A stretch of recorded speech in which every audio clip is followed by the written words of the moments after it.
Denmark recently welcomed the return of Samyang's Buldak with a party on a ferry serving bowls of these spicy instant noodles.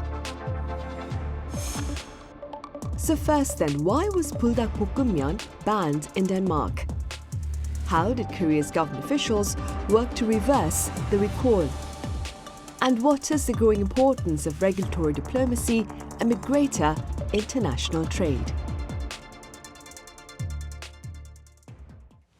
Hello and welcome to Tuesday's edition of Issues and Insiders for August 13th here in South Korea. I'm Min Sunhee. The Danish government's earlier recall of Samyang's Buldak was reversed thanks to the efforts of the company itself, as well as those of Seoul's Ministry of Food and Drug Safety. For more on this, I have Chang Youngzi, Deputy Director of Global Policy and Strategy at the Ministry here in the studio. Youngzi, welcome to the studio. Thank you for having me. I also have Kwon Soa with us, so it's good to have you here. Always happy to be here, Sunny. Right, so then let's begin with details about the recall itself of several Samyang's instant noodle products by Denmark. This was back in June. Right, so these are the hot chicken flavored ramyeon that actually came up during our previous talks when we talked about the popular K-food items that went so viral that they are being consumed around the world. So we're talking about the 불닭볶음면 or the fire chicken noodles. It seems some of the products were too fiery for the Danes. To be exact, the spicy instant noodles by Samyang Foods, Buldak 3x spicy hot chicken, Buldak 2x spicy hot chicken, which are part of the 불닭볶음면 series in Korean, and Buldak hot chicken stew or 불닭볶음탕면. So these three products have been recalled by the Danish Veterinary and Food Administration, which said in a statement in June the level of capsaicin was so high that the products could pose a risk of poisoning consumers.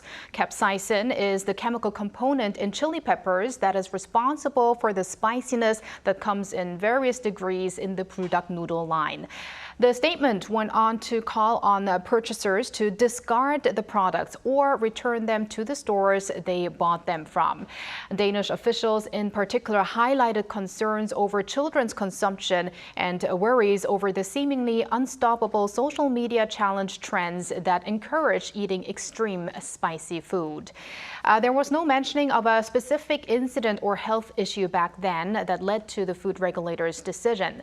Samyang Foods, known as the first manufacturer of instant noodles in Korea in the 1960s, and which has been successfully exporting the Buldak noodles to some 80 countries, said the way it understood the action taken by the Danish government is that there was no problem in the quality of the products, and the recall happened because the noodles were merely too spicy, adding it was the first time they experienced a recall for that specific issue. Right. And now, Youngji, in response to the recall by Danish authorities, I understand Seoul's food ministry dispatched a team of officials to Denmark. Do tell us a bit more about the ministry's decision and this team's particular mission. In this case, the Danish Veterinary and Food Administration, so-called DVFA, ordered a recall of Buldak spicy noodles exported from South Korea, citing a risk of acute poisoning due to high levels of capsaicin in the products. This action by Denmark led to concerns about the risk of eating 불닭볶음면, and it was a problem that such concerns could result in similar measures by other countries. It is not easy for individual companies to respond when food exports are halted due to different regulations between countries. As a regulatory authority in charge of food safety, the Ministry of Food and Drug Safety, MFDS, is best suited to deal with such issues in consultation with regulators of other countries. So we decided to actively respond to the 불닭볶음면 recall. The MFDS established the Office for Global Policy and Strategy last year to support exports of domestic food and drug products by helping them comply with different regulations in other countries. So in the case of the 불닭볶음면 recall, the ministry organized a response team, including our team, to directly negotiate with the DVFA.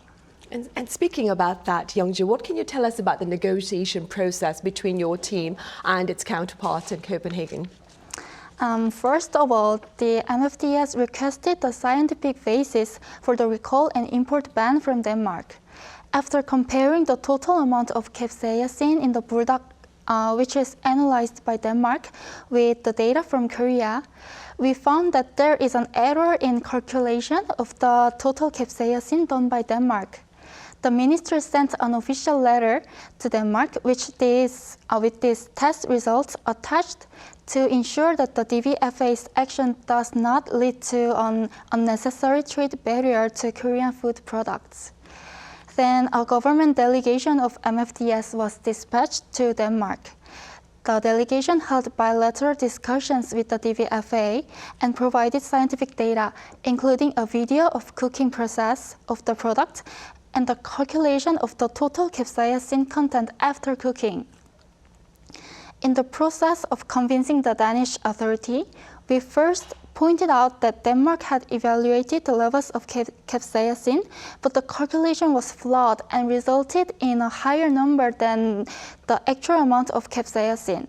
We also highlighted that ramen is consumed in small portions rather than all at once, and so that the actual amount of sauce consumed is reduced due to the residual spicy sauce in the pot and bowl during the cooking process.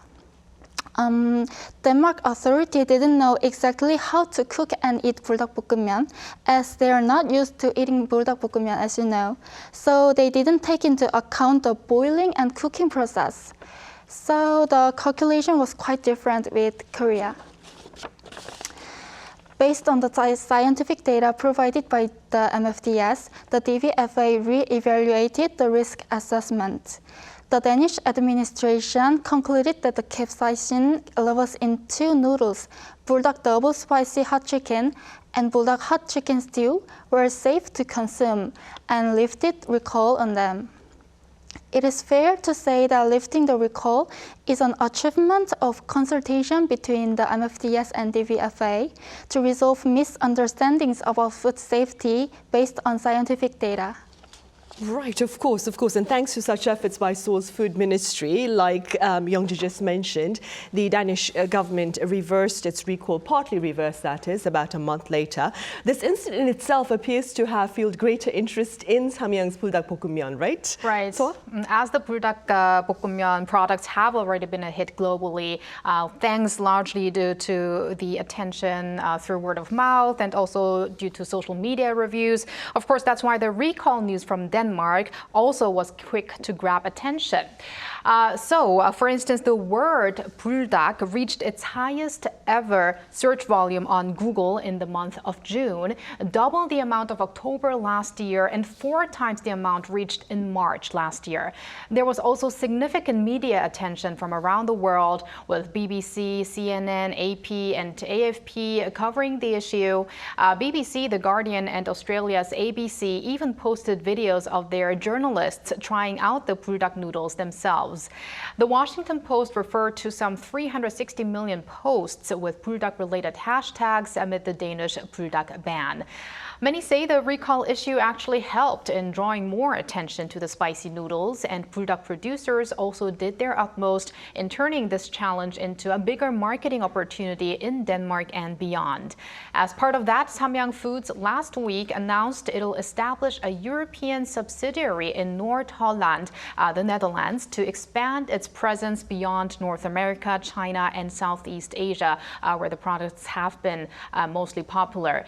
Now, exports of Samyang Foods products to Europe accounted for just 6% in 2019, but a gradual increase was recorded. In 2021, 11%, the year after 13%, in 2023, 16%, and in the first half of this year already 19% of exports were in Europe. Right, I see. Meanwhile, so on a more concerning note, though, I hear there's been a rise in the number of reports of failure to meet certain overseas regulations by some K-food exports. Could you tell us a bit more about that? Sure. Now, while Korea proudly has expanded its exports in the K-food sector in the recent years, there unfortunately has also been an increase in inadequate shipments of food items. The National Food Safety Information Service published a report last week titled Analysis analysis of trends in unsuitable Korean export foods, which looked at the past 3 years of Korean food items that were deemed improper in 5 major countries or bodies since 2016. That's the US, China, Japan, Taiwan, and the European Union. And in total, there were 853 cases of so-called unsuitable export items last year, which is a rise by 78 cases or 32% from 2022. While unsuitable exports in the food sector decreased in 2022 from 2021, the reason for the on-year increase last year is attributed to a high proportion of inadequate exports to the US and China. The US declared 391 cases of inappropriate exports, so that's close to 46% of the total, followed by China with 238 cases and Japan with 113 cases. It's interesting to see the differences in what's assessed as a problem in the products in each respective country. The main causes that the US reported were related to the presence of hazardous materials, unsanitary processing, and labeling violations. For instance, the absence of English labels or ingredient names or nutritional information. In China, there was a rise in cases where a lack of inspection and quarantine permits was the issue, for instance, linked to ramyeon, as well as expired quality maintenance periods. Unsuitable exports of food to Japan have been continuously declining, but there, the most occurring issues were regarding microbial unsuitability, mainly in processed seafood. So we see the differences there. The director of the Food Safety Information Service, Lee Jae-yong, underlined the importance of complying with food trade standards and relevant laws of each of these destination countries. Right, and staying with that, Youngzi, speaking as a member of the Food Ministry, what more can you add to this unfortunate reality of regulatory barriers to K-food exports? Let me take gold leaf for example. Gold leaf is added to foods such as liquor or jam for decoration. As a food additive, the gold leaf is made by pressing gold into a paper-thin layer for edible purposes. A domestic gold leaf producer wanted to export it to Vietnam, but it was not registered as a food additive in Vietnam, so it could not be officially used or imported in Vietnam. The MFDS and the Korean Embassy to Vietnam met with the Vietnam Food Administration, which is VFA, to explain the use standards and safety management system of gold leaf in Korea. Based on this, the ministry officially requested the VFA to approve the import of Korean gold leaf. Eventually, in June this year, Vietnam showed its confidence in Korea's safety standards and approved the import of Korean gold leaf. This was the first case in Vietnam that they officially allowed the import of gold leaf, and it is expected to increase exports by about 100,000 pieces, which is equivalent to about $1 million per year. Right. Well, as Youngji mentioned, so then for companies that are able to comply with these diverse regulations of different foreign markets, the gains indeed are tangible then. They are, Sunny, but what needs to be mentioned is that it doesn't come without joint efforts between the government and the companies to meet the regulations and standards. Now, one hurdle that Korea has overcome recently is the European Union's strengthened import regulations regarding antibiotics in animal products. Following the EU's announcement in December 2022, it has been conducting inspections, and as of late June, Korea has been listed among 72 countries that have passed requirements for import in the EU.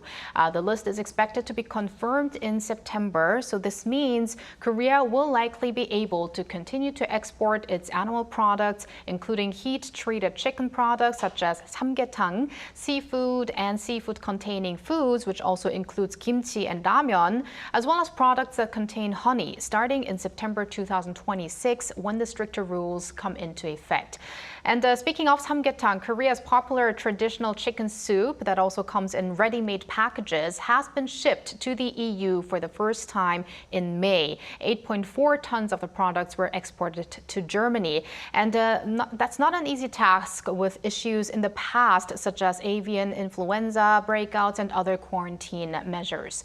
Now, early this year, Korea's Ministry of Food and Drug Safety actively also supported the export of domestically manufactured milk powder to China when companies almost faced losses of millions of dollars on the back of changes in local regulations. Discussions on the government level helped to overcome the new barrier. So thanks to these efforts and continuous interest in K-products, Korea in recent years has been steadily experiencing an upward trend in the food industry production performance. As you can see, double-digit increases in 2021 and 2022, 3.5% increase in 2023 on year, with the value now close to $80 billion. And if we take a look at top export items, who would have thought Korea's instant noodles are flying off the shelves annually, with a 24.4% increase in outbound shipments in 2023 from the year before.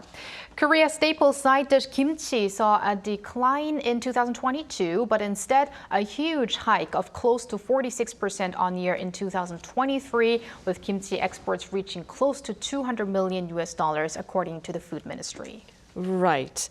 And speaking about the Food Ministry, Youngzi, as we've discussed today, it's clear the challenges faced by companies seeking to export food products abroad need to have the support of regulatory diplomacy. Now, for the sake of our viewers who may not be familiar with this terminology, could you tell us a bit about regulatory diplomacy and its broader implications?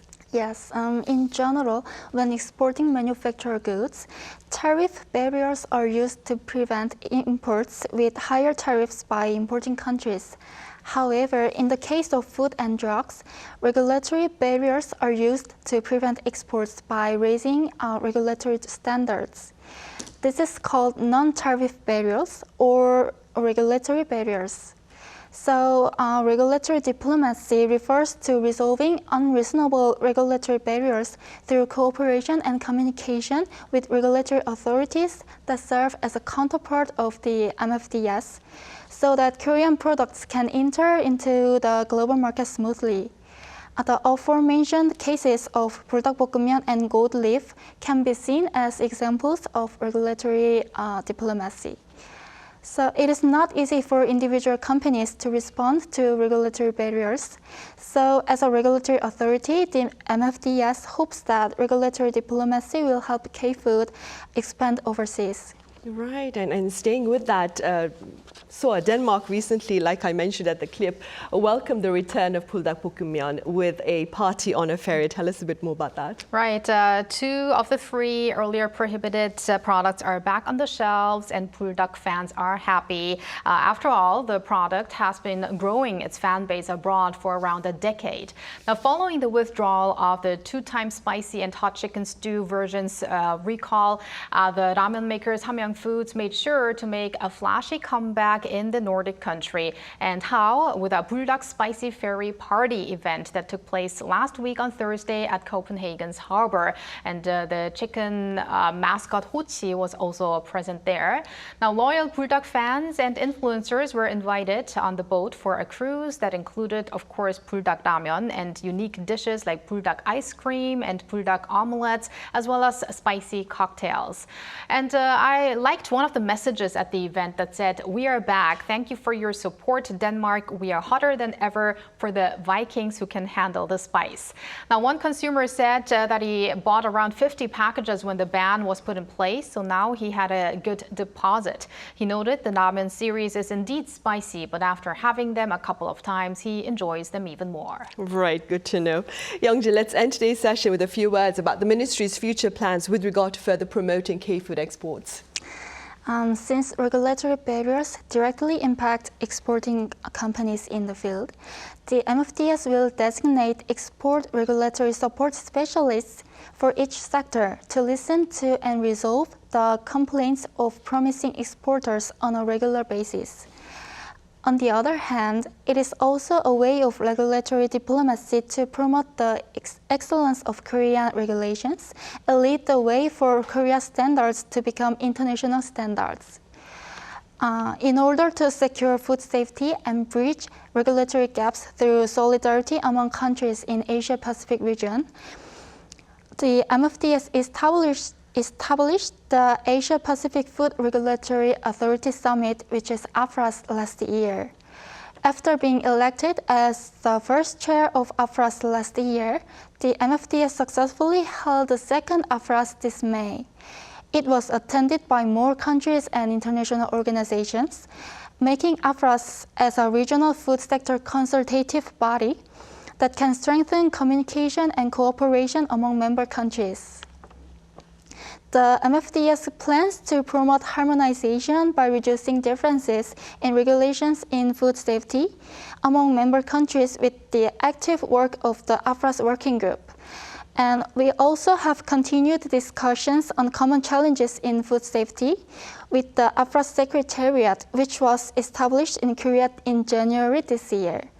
We will continue discussions with regulatory authorities on the global cooperative platforms to ensure that there are no obstacles for our products to enter into the global market. Thank you. All right, that is good to know. Well, best of luck in your future endeavor with that. And thank you for being here today, Youngzi. And so as always, thank you very much for your insights. Anytime. Right, well, that brings us to the end of this edition of Issues and Insiders. Thank you for watching. See you same time tomorrow.